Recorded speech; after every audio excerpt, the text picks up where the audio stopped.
เริ่มต้นข่าวสายมื้อนี้ครับพาคุณผู้ชมไปที่จังหวัดร้อยเอ็ดเพิ่นได้มีการเปิดคลินิกเกษตรเคลื่อนที่เฉลิมพระเกียรติพระบาทสมเด็จพระเจ้าอยู่หัวปี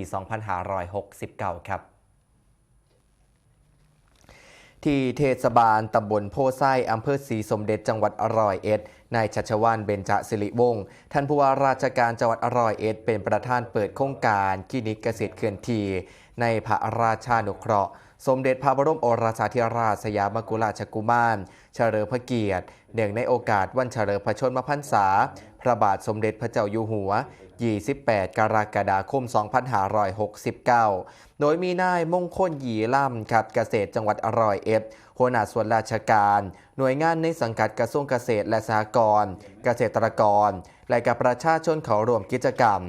โครงการคลินิกเกษตรเคลื่อนที่มีวัตถุประสงค์เพื่อให้หน่วยงานด้านเกษตรบูรณาการลงพื้นที่ให้บริการและการแก้ไขปัญหาเกษตรกรแบบครบวงจรพร้อมถ่ายทอดองค์ความรู้และการเทคโนโลยีทางการเกษตรที่เหมาะสม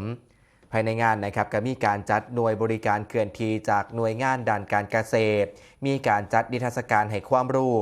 การจำหน่ายสินค้าและการผลิตภัณฑ์ชุมชนตลอดจนการมอบพันธุ์พืชพันธุ์สัตว์และกับปัจจัยการผลิตแก่เกษตรกรเพื่อส่งเสริมการประกอบอาชีพสร้างรายได้และก็เป็นขวัญกำลังใจ